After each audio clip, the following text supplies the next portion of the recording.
राम राम जी सबको, राम राम जी सबको, राम राम जी। हमारे बीच में हमारी झज्जर से विधायक और हरियाणा की पूर्व शिक्षा मंत्री हमारी बहन गीता भट्टल जी, हमारे बीच में हमारे पार्टी से विधायक हमारे भाई कुलदीप वत्स जी, आदरणीय राज सिंह जाखड़ जी, वेद प्रकाश मेहरा जी, हमारे प्रधान यहाँ पे धर्मशाला कमेटी के राजवीर दानीसी की राजवीर जाखड़ जी, जेपी काकायन जी, जो कि मंच का बहुत ही बढ़िया तरीके से संचालन कर रहे हैं, सुभाष गुजर जी, हमारे नरेश हसनपुर जी, दीपक धनखड़ जी, सुनील जाखड़ जी, टेकचंद गुजर जी, करुणी मेहराना जी, महावीर गुजर जी, देवेंद्र दरोगा जी, जो हमारे यादव सभा के प्रधान हैं, देवेंद्र दरोगा जी, सरजीत गुलिया जी, रमेश हमारे रमेश गलावाड़िया जी, सतपाल पहलवान जी, लीला मोर जी, हमारे कर्नल महेंद्र जी, देवेंद्र यादव जी, रमेश सरपंच जी, यमन बुड्ढा जी, कृष्ण ठेकेदार जी, रामवीर जी, हमारे कमेटी के प्रधान वेद प्रकाश मेहरा जी, प्रधान नरेश कुमार जी, सचिव कमेटी के रामकिशन जी, लक्ष्मण सिंह धनखड़ जी, हमारे कोषाध्यक्ष कमेटी के सह सचिव सूरज सिंह जी, राजवीर भैया जी, हमारे सदस्य हैं जोगिंदर सिंह जी, हंसराज जी, जिले सिंह जी, कृष्ण काटिया जी, अजीत जी, अजय धनखड़ जी, सुरेंद्र सिंह जी, सुनील शिकारा जी, ये सारे हमारे जो कमेटी के सदस्य हैं, हमारी माया नेहरा जी महिला के अध्यक्ष हैं, और जो सारे जो दान हमारे सूरजमान डॉक्टर जी, हमारे बहुत प्रमुख जनता के हमारे हम नागरिक हैं सूरजमान जी, वो हमारे बीच में उपस्थित है। हमारे प्रधान जो बार एसोसिएशन के हमारे प्रधान हैं वो भी यहाँ पे वो भी उपस्थित हैं। दीपक धनखड़ जी, ये हमारे यूथ के और किसान आंदोलन का योगदान ये भी है। विकास अग्रवाल जी, बहुत से हमारे सभी जी बैठे हैं यहाँ पे, और मैं लगभग इस हॉल में बैठे हुए मैं लगभग सबको मैं जानता हूँ, तो सबके नाम ये जो नाम लिख के आए वो तो मजबूरी थी, क्योंकि अगर उनके नाम ना लिए जाए तो फिर ये आ जाता है कि भाई लिख के दिए थे नाम नहीं लिए, नहीं तो सभी अपना परिवार यहाँ बैठा है। मैं आखिर तक जो पिछली जो है सबसे पिछले की पंक्तियों में बैठे हैं नरेश वगैरह, वहाँ से लेके और मैं लगभग 70-80% लोगों को मैं जानता हूँ, तो मेरे लिए बड़ी मुश्किल है, सारा ही अपना परिवार है और जो है अपना सभी यहाँ पे। तो मैं सभी पिता के समान मेरे बुजुर्ग नौजवान साथी मातृशक्ति, मैं आप सबको अपनी ओर से रहबरे आजम दीन बंधु जो छोटू राम जी की जयंती के उपलक्ष्य पे बहुत बहुत बधाई देता हूँ, बहुत बहुत शुभकामनाएं देता हूँ पूरी कमेटी को, धर्मशाला को। और आज जयंती के उपलक्ष्य पे जो ये हर साल जो कार्यक्रम मनाने की जो है रीत कमेटी की और धर्मशाला की तरफ से शुरुआत इसकी की गई है पिछले कुछ सालों में, ये बहुत खुशी की बात है। इसको हर साल यहाँ पे जो जिस तरह से हम पूरे हौसले से बनाते हैं और छत्तीसगढ़ में इसमें आती है। आज के कार्यक्रम में इस प्रांगण में ये सबूत है इस बात का कि कोई भी किसी तरह की साजिशें और किसी तरह षड्यंत्र हो, लेकिन भाईचारा सर्वोपरि है और भाईचारे की सदा जीत होती है। छत्तीस बिरादरी का भाईचारा एक ऐसा अटल भाईचारा है, उस भाईचारे को कोई भी जो है किसी तरह की कोई राजनीतिक साजिश चले तो उस भाईचारे को कभी जो है आज नहीं आ सकती। आज इस प्रांगण में बैठे हुए छत्तीस बिरादरी के झज्जर के जो नागरिक हैं वो इस बात का सबूत है कि भाई वो जो हमारा भाईचारा है ये बहुत बड़ी बात है। मिसाल आज यहाँ पे कायम, आप सब एक दूसरे को जानते हो, हम भी एक दूसरे को जानते हैं। मैं समझता हूँ छत्तीस बिरादरी में कोई एक ऐसी बिरादरी नहीं है जो आज यहाँ प्रांगण में नहीं उपस्थित है, ये बहुत बड़ी बात है।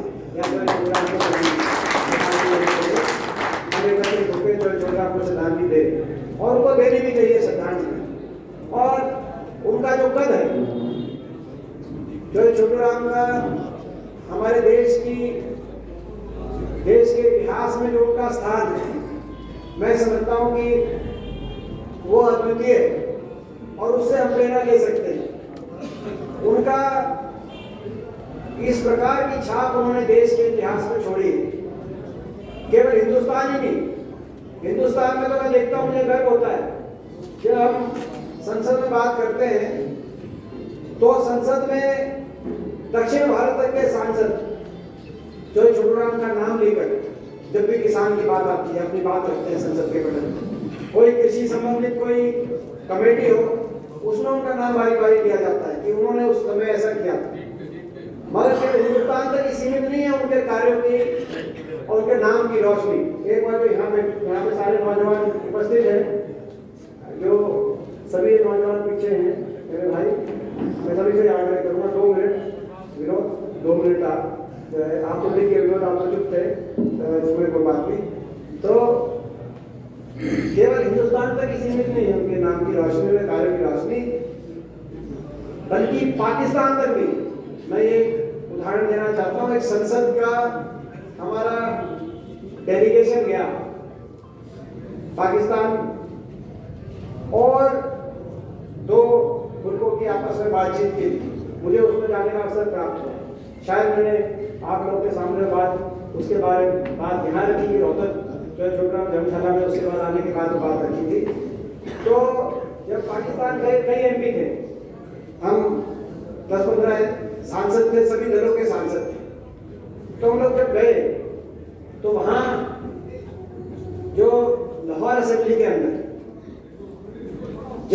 जो पंजाब पाकिस्तान का, जो पाकिस्तान साइड का जो पंजाब है, उनकी राजधानी आज भी लाहौर है।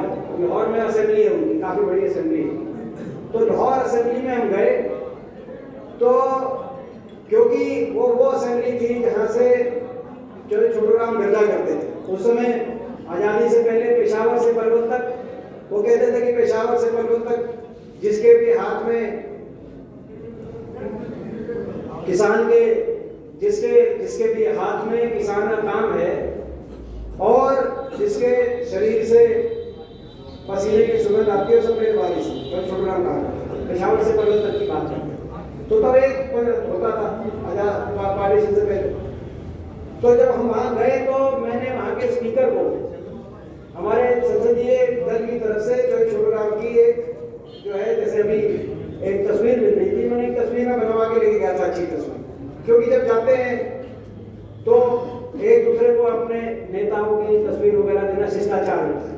तो मैंने जब तस्वीर भेंट करी तो उन्होंने कहा कि ये केवल आपके ही नेता नहीं है, इनको यहाँ हमारे भी मानते हैं और आप सब सांसदों को हम कल असेंबली में निमंत्रण देते हैं, आप कल असेंबली में आइए और ये जो आप हमें आज तस्वीर दे रहे हैं, इसको हम वहाँ पे लाहौर की असेंबली के जो मेन कक्ष है, जो मुख्य कक्ष है, उस कक्ष में हम उनको लगवाएंगे। और अगले दिन जो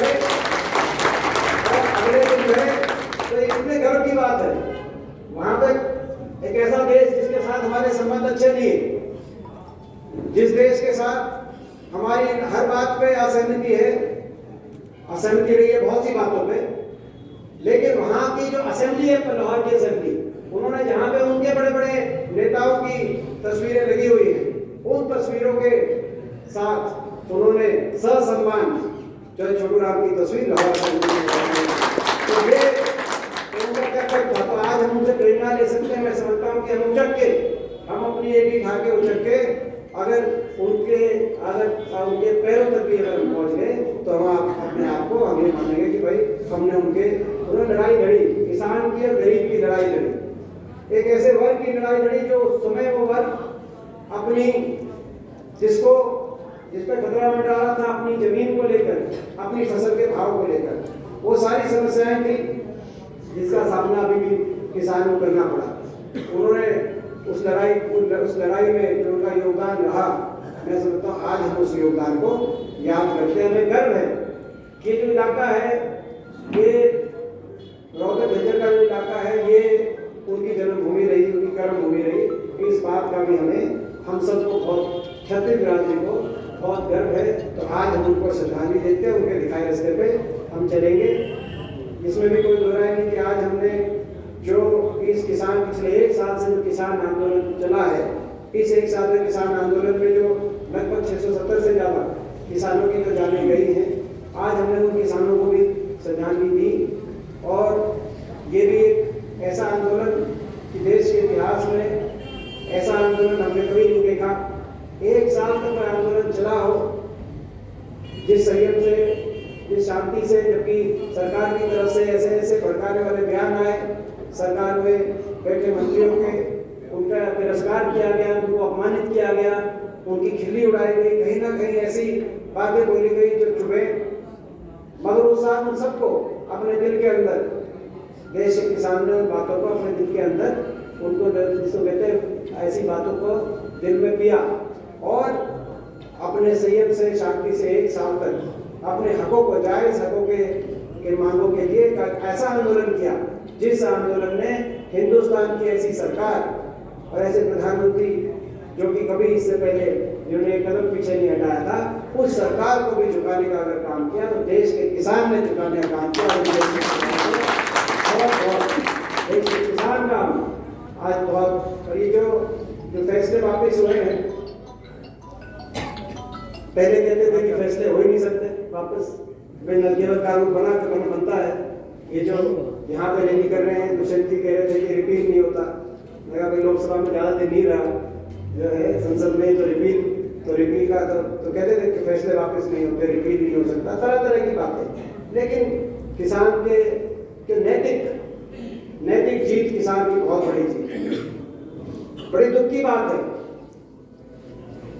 ये कोई राजनीतिक मंच नहीं है, लेकिन मुझे उस बात का दुख है कि ये ठीक है, सरकार कहते कि मैं मांग नहीं मानता, आपकी मांगों पे हमें कोई सरकार के मंत्री कहने खड़े होके कि तुम्हारी मांग नहीं मानते। लेकिन पहली बार ऐसा देखा गया कि एक एक करके इन धरनों से शव अपने अपने गांव में, हरियाणा, राजस्थान, पंजाब, उत्तर प्रदेश, इन धरनों से शव वापस आते रहे। 650-700 किसानों की जान कुर्बान हुई। लेकिन दुख इस बात का नहीं है कि संसद के अंदर किसी ने खड़े होकर नहीं कहा कि मैं किसी कहा कि इन्होंने कि हम आपकी मांग नहीं मानते। दुख इस बात का है कि किसी ने, एक आदमी ने बीजेपी के या सरकार के खड़े होकर ये नहीं कहा कि हम मांग तो नहीं मानते, लेकिन कम से कम हमने यूँ दुख है कि भाई इतने लोग, इतने किसानों की जान चली गई, हमें उसका दुख है। अगर ये देश, इस देश में सभी नागरिक हैं, कोई भी सरकार होगी उसके खिलाफ कोई प्रदर्शन भी होंगे, धरने भी होंगे, लेकिन किसी धरने पे छोटे मोटे किसी की अगर तबीयत भी खराब हो जाती है तो सरकारें हिदायत करती। ये इस देश की संवेदनशीलता थी, ये इस देश को इस लाज से, इस संवेदनशीलता से देश की सरकारें चला करती थी। ये पहली सरकार थी कि इतनी कठोर दिल। मैं इसीलिए ये बात कह रहा हूं क्योंकि आज देश की संसद में हरियाणा से 15 सांसद हैं, 10 लोकसभा के हैं, 5 राज्यसभा के हैं, 15 में से 14 सांसद भाजपा के हैं। एकमात्र विपक्ष के सांसद के रूप में मुझे आपके आशीर्वाद से जाने का अवसर मिला कि कितने हमारे विधायकों को आपका आशीर्वाद मिला। तो वहां जो मैं देखता हूँ, और महसूस करता हूँ जो बात, वो मैं आपके बीच में नहीं कहूँगा तो किसके बीच में कहूँगा। मुझे ये एक साल ऐसा घटा कि संसद से आओ तो टेलीफोन आए कि क्या 18 में डेड बॉडी वापिस आई, इतनी देर से आप 18 आ जाओ, फिर हम 18 गए। अगले दिन आओ तुरंत गुड्डा गांव में गई, बहन जी का टेलीफोन आया कि डेड बॉडी कासा पोर्शन गुड्डा गांव में है, यहाँ आओ। 2 महीने से बैठे हुए थे, बड़े बड़े बुजुर्ग आदमी थे, वहाँ गए। और वो तो ऐसा परिवार था उनका, है एक लड़का फौज में है और एक एयरफोर्स में, 4 पीढ़ी आर्मी में थी उसकी, उनको देशद्रोही बता रहे थे। तो हम फिर गुड्डा गांव में गए, पीछे जुबलदल से खबर आई। तो संसद से वापस आओ तो ऐसे परिवारों के घर पहुंचो, उनके आंसू पहुंचने की, उनको उनका हौसला बनाओ। संसद में जाओ तो कहो भाई देशद्रोही पे खड़े होकर किसी ने ये भी नहीं कहा कि हम मांग नहीं मानते, लेकिन हमें दुख तो है ना। तो इन चीजों में तो कोई पार्टीबाजी नहीं होती। अपने इलाके में, अपने एरिया में, अपने प्रदेश में, देश में किसी को अगर चोट लग जाए, किसी का अगर जो है स्वर्गवास हो जाए तो सभी जाते हैं, तो उसमें पार्टी नहीं देखता। मगर ये मेरे को बहुत अंदर बैठ के, और मैं बाकी बीजेपी के जो एमपी थे उनसे लड़े आता था, हरियाणा के एमपी से लड़े आता था, कम से कम तुम तो कह दो कि हम श्रद्धांजलि देते हैं। लेकिन मैं धन्यवाद करता हूँ, मैं कांग्रेस विधायक का भी धन्यवाद करता हूँ कि सरकार की तरफ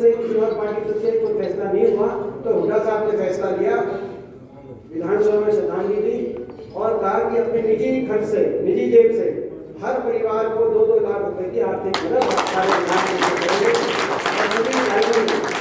सभी विधायकों पर उसका बोझ आया और सभी विधायकों ने आपस में मिलकर जो है सहयोग करके और ये फैसला किया कि जिस तरीके से कंडेला, जब चौटाला सरकार की उस समय कंडेला में 1 दर्जन किसानों को गोली से अपनी जान की उनकी गंवानी पड़ी थी, जान कुर्बान हुई थी, तो उस समय कंडेला के बाद जैसे इन परिवारों को आर्थिक मदद, जब हमारी सरकार बनी उठा सरकार, तो इनको परिवारों को आर्थिक मदद और रोजगार, एक रोजगार की नीति लेके आए थे। उस समय हुड्डा साहब ने पहली सरकार बनी थी, तो हुड्डा साहब ने घोषणा करी कि जब हमारी कोई बात हुआ सारी चीजें तो हुड्डा साहब ने घोषणा करी कि भाई कभी हमारी सरकार बनेगी तो इन सारा उसी तर्ज पे इन सभी परिवारों को सरकार की तरफ से आर्थिक मदद और सरकार देते एक रोजगार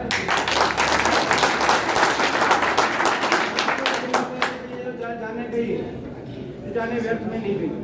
आज हम इनको भी श्रद्धांजलि देते हैं। जो बड़ा 3 कानूनों को जो वापस दिया गया, कहीं ना कहीं ये जो वापस दिया गया, सरकार ने भी इन्होंने ऐसे फैसला नहीं लिया, इन्होंने ऐसे फैसला नहीं किया। ये भी कुछ ना कुछ, मैं ज़्यादा नहीं कहूँगा, मगर आपको ये जो आगे चाहे वो चुनाव की बात रही, चाहे कोई भी बातें रही, मगर इन्होंने देश के किसान की जो शक्ति है उस शक्ति को इन्होंने देखा है।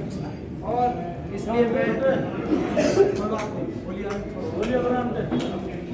ये दूसरी बात तो आज हम उनको भी श्रद्धांजलि देते हैं।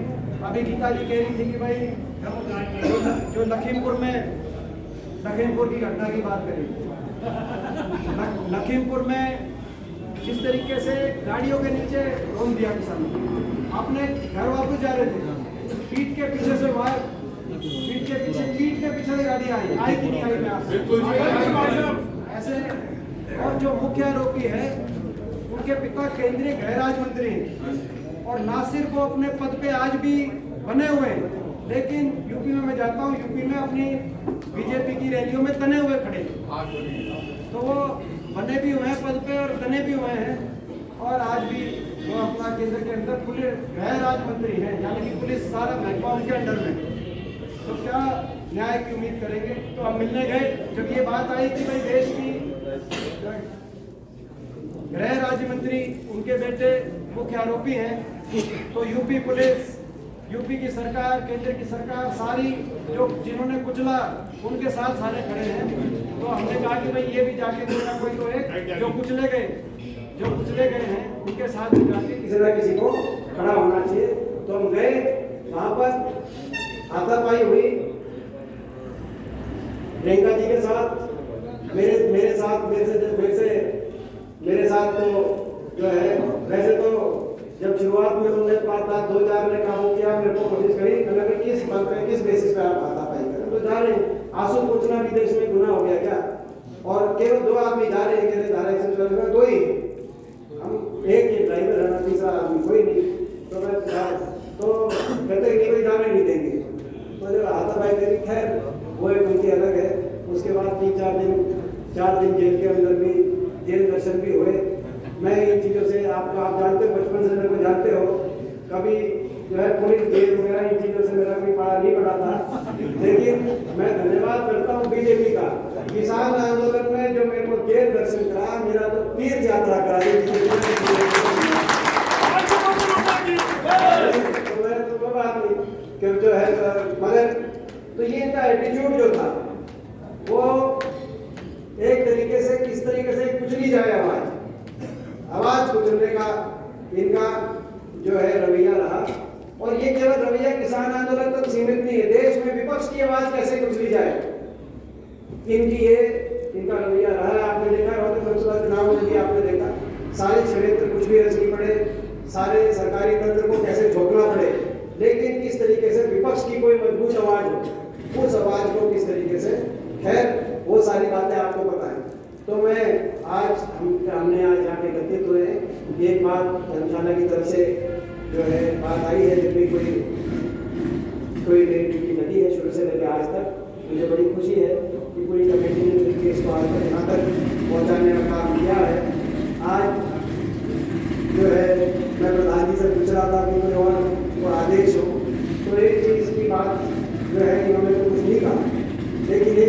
बात है प्रधान जी, मैं देख रहा था आज आपने जो है 9 कमरों का उद्घाटन कराया। कौन सी मंजिल पे थे? तीसरी मंजिल पे। तो तीसरी मंजिल पे ऊपर जब चढ़ के गए, मैं तो जल्दी जल्दी चढ़ गया, और जो बड़े बुजुर्ग थे वो ऊपर पहुंचते पहुंचते आपके भी कभी सांस आया तो है ना, जब सांस चढ़ रहे थे, जब ऊपर जो है तीसरी मंजिल में 9 कमरों का उद्घाटन कर रहे थे, तो प्रधान जी के सांस चढ़ रहे थे, कुछ सांस चढ़ रहे थे, बात कह रहे थे 2 मिनट बैठ जाओ। बाबा आपके प्रधान जी आराम से आप, गीता जी के भी थोड़े से, कुलदीप भी थोड़ा, तो अपना कुलदीप भी सेफ करा के तो भाई ये है भाई प्रधान जी, आपने कोई ड्यूटी तो नहीं लगाई मगर ये मेरा है सारा अपना। तो भाई इसमें जैसे मैंने आप, तो भाई तो यहाँ पे लिफ्ट लगे 10 लाख की ग्रांट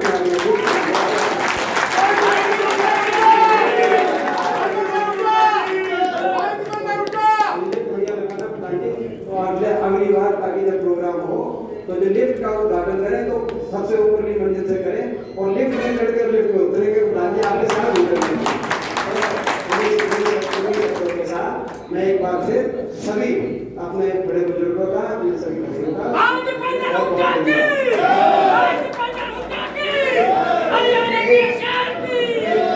छोटू राम का अमर रहेगा, और जय जवान जय किसान रहेगा।